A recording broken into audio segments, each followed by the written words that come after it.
മാത്രം അറിയുന്നതുമായ ഒരു കാര്യമുണ്ട്.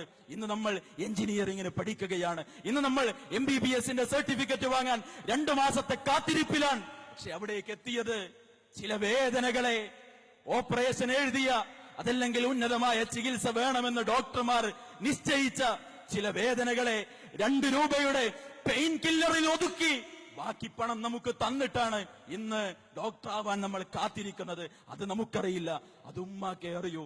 അത് നമുക്കറിയില്ല, അത് ബാപ്പാക്കേ അറിയൂ. വീട്ടിൽ നടന്ന ചില ചർച്ചകളുണ്ട്.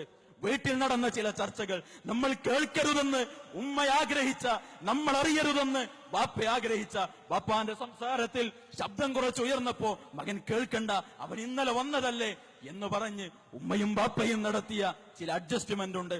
നാളെ ഉമ്മാക്ക് ആശുപത്രിയിൽ കാണിക്കേണ്ട ദിവസമാണ്.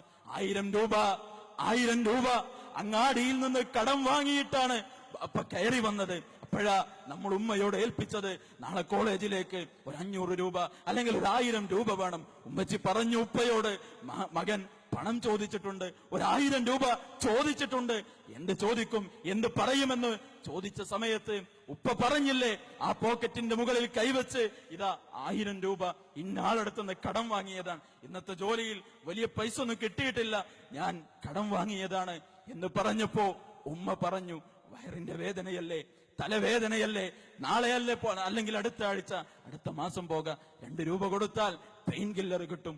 ഉമ്മ ഒരുപാട് പെയിൻ കില്ലറുകൾ കൊണ്ട് വേദന പിടിച്ചു നിർത്തിയിട്ട് അയച്ചു തന്ന പണത്തിൽ നിന്ന് ഒരു 50 പൈസ ചെലവഴിച്ച്, ഉമ്മച്ചി രോഗത്തിന് കുറവുണ്ടോ, ഞാൻ പണം ചോദിച്ചത് പ്രയാസമായോ പൊന്നുമ്മ എന്ന് ചോദിക്കാനുള്ള മനസ്സില്ല എങ്കിൽ നമ്മൾ ഡോക്ടർ ആവാൻ പഠിക്കുന്നതിന് അർത്ഥമില്ല പ്രിയപ്പെട്ടവരെ.